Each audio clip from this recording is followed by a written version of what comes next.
Julie Chrisley does not want to attend her resentencing hearing. Fans were shocked when they heard this. This could be the biggest moment of her life. However, she does not want to attend in person. It has been revealed why she did not want to attend and what she is going to do instead of attending in person. Keep reading to find out more about the situation. Chrisleys go to prison.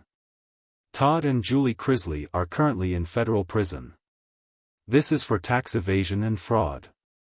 However, Julie may be able to get out earlier than she originally thought. This is due to them not having enough evidence to prove that she was involved. Savannah is hoping to have Julie home soon. Todd's top priority is getting Julie home. He wants her to be with her family and be able to live her life. He would rather her get out first. Julie Chrisley does not want to attend. Julie does not want to attend her court hearing. It is taking place in Atlanta. She is currently in Kentucky. Because Mrs. Chrisley is presently in the custody of the Bureau of Prisons, BOP, outside the state of Georgia, BOP likely would transfer her via the transfer facility in Oklahoma City or place her in a van for a lengthy, multiple-hour trip while shackled to facilitate her appearance in court. Either option would remove Mrs. Chrisley from FMC Lexington for an unnecessarily extended period of time and impose undue physical hardship on her. The court then decided she could join via video call. Undersigned counsel has corresponded with Mrs. Chrisley's case manager at FMC Lexington and confirmed that she can be made available to appear remotely for her hearing via video conference. In this manner, Mrs. Chrisley can participate in the proceedings fully. Julie will be attending over a video call from Kentucky. Fans are wishing her the best. This is an important time for her and her family. It seems that Julie did not want to travel over 400 miles. However, fans do not blame her for not wanting to travel that far if she can attend online. She would have to be shackled in a prison van for hours on hours. Or she would have to go to a transfer facility. It seems like a lot of physical hardship that she does not need to endure if she can attend via video chat. What did you think about her not attending in person? Sound off in the comments below. Julie Chrisley's reluctant resentencing. In the dimly lit courtroom, Julie Chrisley sat in the front row, her fingers nervously drumming against her lap. Her thoughts raced as the weight of her circumstances bore down on her. The room, heavy with the murmur of whispers and the shuffling of papers, seemed to close in around her. Today was the day of her resentencing hearing, and Julie had done everything in her power to avoid this moment. Julie's life had always been a whirlwind of glamour and public scrutiny. As the matriarch of the Chrisley family, she was used to being in the spotlight, but this was a different kind of attention, one she could not control.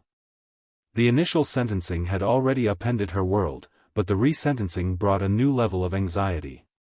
It wasn't just the possibility of a longer sentence, it was the uncertainty of how this would affect her family, her legacy, and her very sense of self.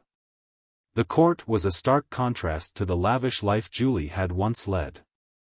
The plush, red carpets and crystal chandeliers of her previous lifestyle seemed a world away from the stark, utilitarian furnishings of the courtroom.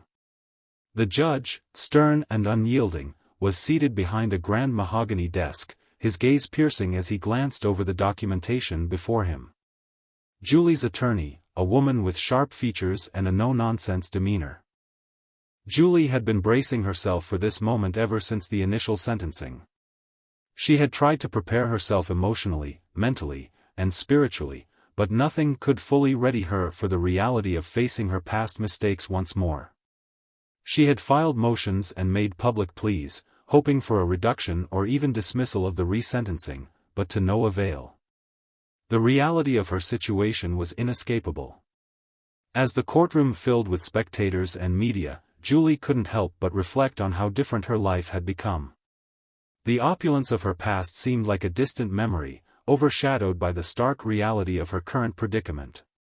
She had once been the face of luxury and success, but now she faced a future fraught with uncertainty and fear. The judge's gavel struck, and the proceedings began. Julie's attorney presented her case, arguing for leniency and highlighting her client's previous contributions to the community and family. They spoke of Julie's remorse and her attempts to make amends. Each argument was carefully crafted to paint Julie in the best possible light, but Julie knew that no amount of pleading could undo the past. Julie's eyes darted nervously around the room. She glanced at the gallery, where curious onlookers and journalists were keenly observing her every move. She could feel their scrutiny, the weight of their judgment pressing heavily upon her. The media's fascination with her plight seemed almost palpable, adding an extra layer of discomfort to an already tense situation. Despite her attempts to maintain composure, Julie's heart raced with each passing minute. She had worked tirelessly to maintain a brave facade, but the anxiety of facing a potential increase in her sentence was nearly overwhelming. She thought about her family, her husband, Todd, and their children, and the impact this hearing would have on them. The emotional toll on her loved ones was a burden she carried heavily. Her mind wandered back to the days before this turmoil, when life had been filled with public appearances, glamorous parties, and the constant hum of adoration. She had been the queen of her own world, the center of attention and affection. Now, that world had crumbled, leaving her to grapple with the reality of her situation. The judge's voice cut through her reverie, announcing a brief recess. Julie took this opportunity to retreat to a quieter corner of the courtroom. She closed her eyes, taking slow, deliberate breaths to calm her racing heart.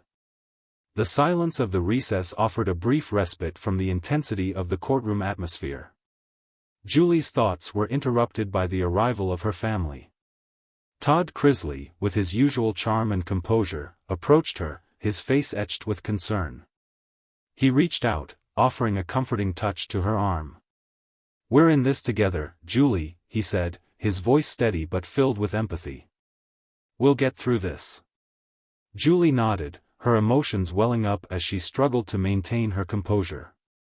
The presence of her family, their unwavering support, was a small beacon of hope amidst the storm of uncertainty. She knew that their strength would be crucial in the coming days.